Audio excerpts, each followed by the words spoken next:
بسم الله الرحمن الرحيم. عن عبد الله بن عمرو بن العاص رضي الله عنه قال كان رسول الله صلى الله عليه وسلم يقول إذا دخل المسجد أعوذ بالله العظيم وبوجهه الكريم وسلطانه القديم من الشيطان الرجيم فإذا قال ذلك قال الشيطان حفظ مني سائر اليوم. رواه أبو داود.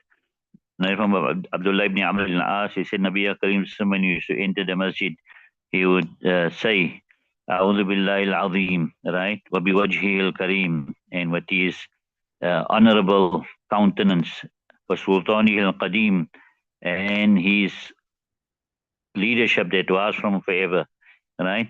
From the cursed shaitan. And then he says, whoever said that, then shaitan says that he is protected from me for the entire day. All right.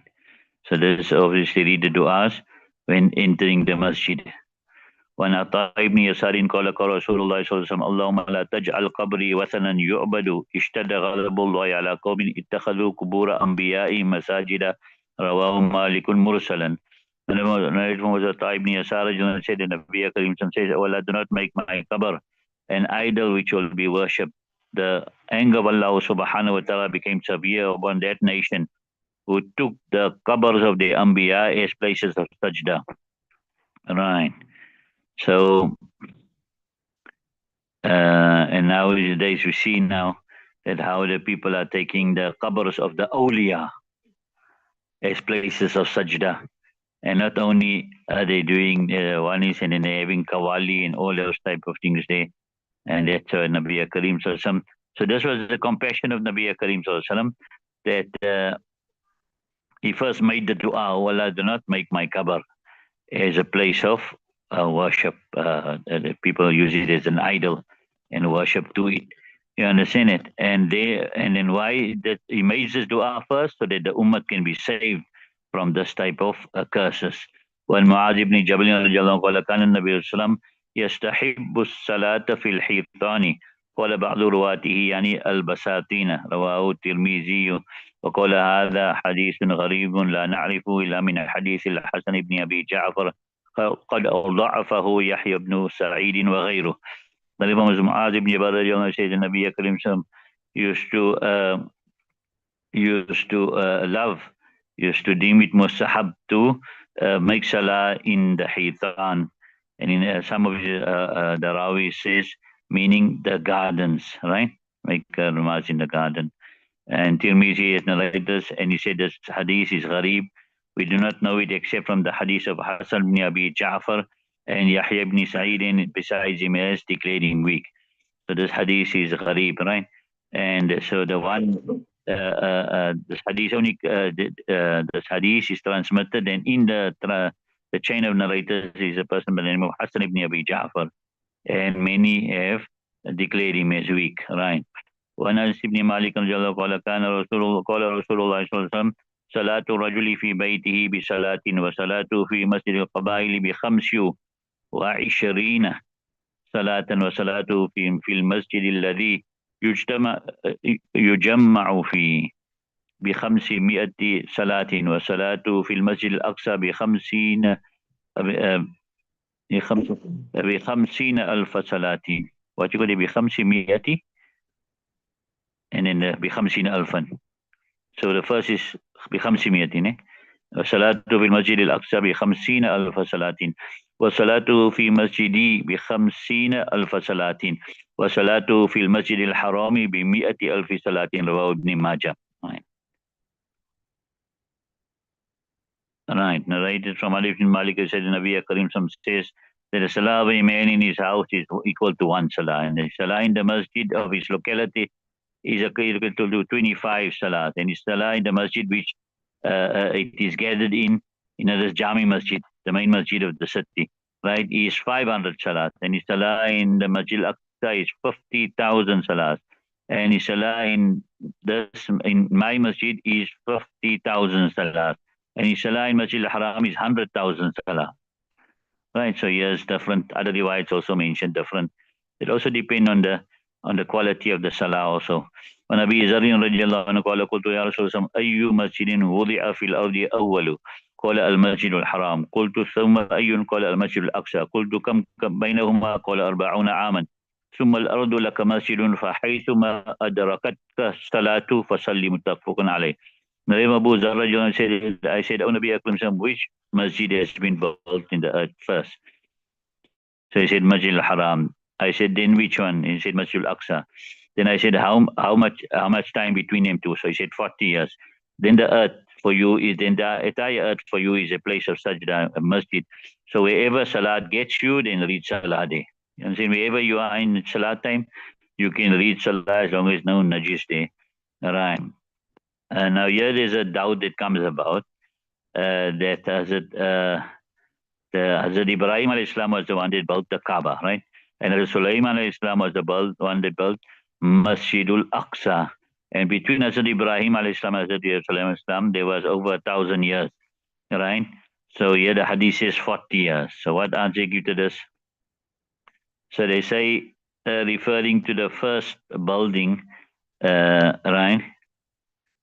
So they say the first person who built Masjidul Haram is not Hazrat Ibrahim alayhi salam, and likewise the first person who built Masjid al-Aqsa is not Hazrat Sulaiman alayhi salam. Rather, the one answer they give now is that the first person to build Masjid al-Haram is Adam alayhi salam, and then after that his progeny spread out in the earth. So it is possible one of his children had built Masjid al-Aqsa 40 years later. You understand it? Then the proper building after it was done again by Hazrat Ibrahim alayhi salam and Hazrat Sulaiman alayhi salam. Right, that's one answer. The other answer is Hazrat Adam alayhi salam built the Kaabatullah, right? And when he finished building, he's been told to go to Masjid al-Aqsa and build that one day.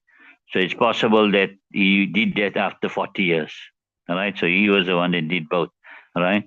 And the third answer is that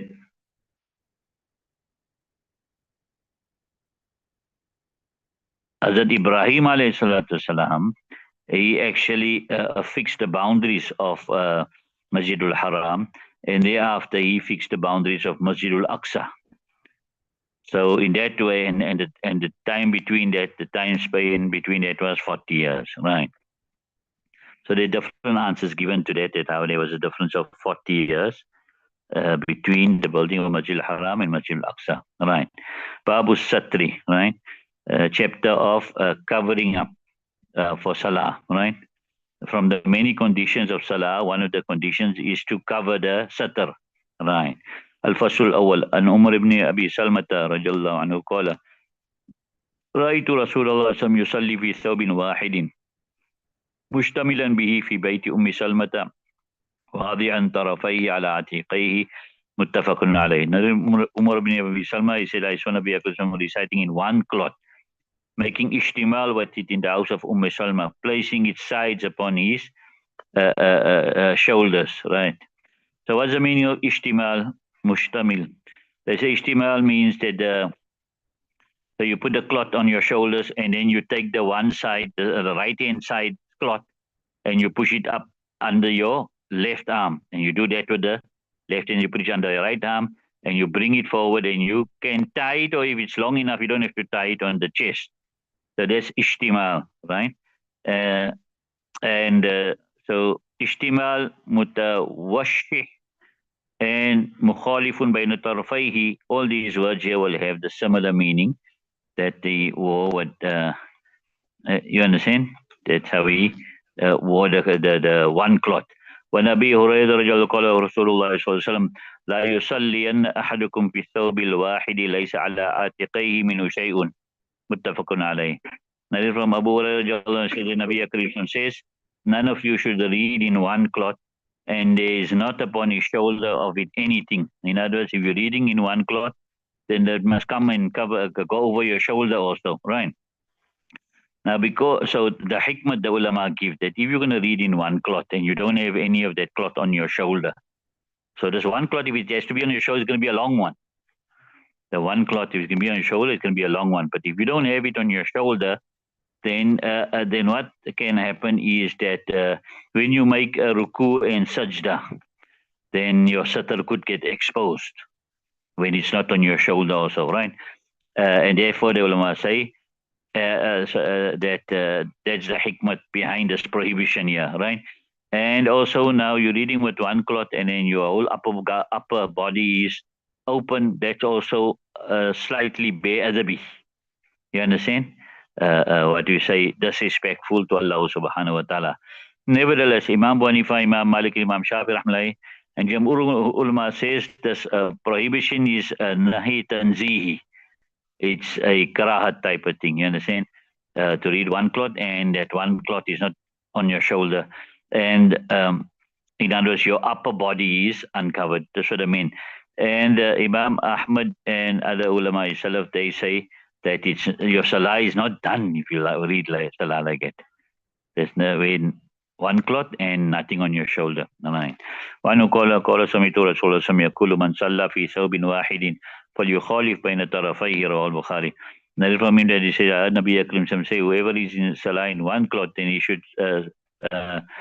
should differ or make an opposite between its two sides. In other words, put it on his shoulder. The whole point here is to put it on his shoulder. You understand? So that his shoulder can also be covered. وعن عائشة رضي الله عنها قالت صلى رسول الله صلى الله عليه وسلم في خميسة لها أعلام فنظر إلى أعلامها نظرة فلما انصرف قال اذهبوا بخميستي هذه إلى أبي جهم وأتوني بأنبجانية أبي جهم فإنها ألهتني آنفا عن صلاتي متفق عليه. وفي رواية للبخاري قال كنت أنظر إلى علمها وأنا في الصلاة فأخاف أن يفتنني. Right. Aisha radiallahu anha said that Nabi Karim Sam read in a shawl of his which had some decoration. So he looked at its signs and decoration one time. Then when he turned around, he said, "Take this shawl of mine to actually this. Let's see, yeah, take the shawl of mine to Abu Jahm and bring me a anbijaniya from of Abu Jahm because." It has distracted me now from my salah. Muttafaqun alayh. In the riwayat for Bukhari, I was looking towards its decoration whilst I was in salah, and I feared that it would put me in fitna. In other words, it would distract me, right? So this khamisa is a type of shawl which is made of wool, and it's black in color, but then it's got strands also, right? And it's got some decoration on it. So Nabi Karim Abu Jaham gave it as a gift to him, and so he sent it back. But because he gave it with sincerity, therefore Nabi Karim told him that ask him to change it for an Anbijaniya shawl. Right? What's an Anbijan? Anbijan is also a shawl made in Anbijan, right? But it is plain black, just plain black without any decorations on it, right? So what we learned from this here, that we should abstain from all those type of dressing that will cause a distraction in salah. Right? Leave it to me.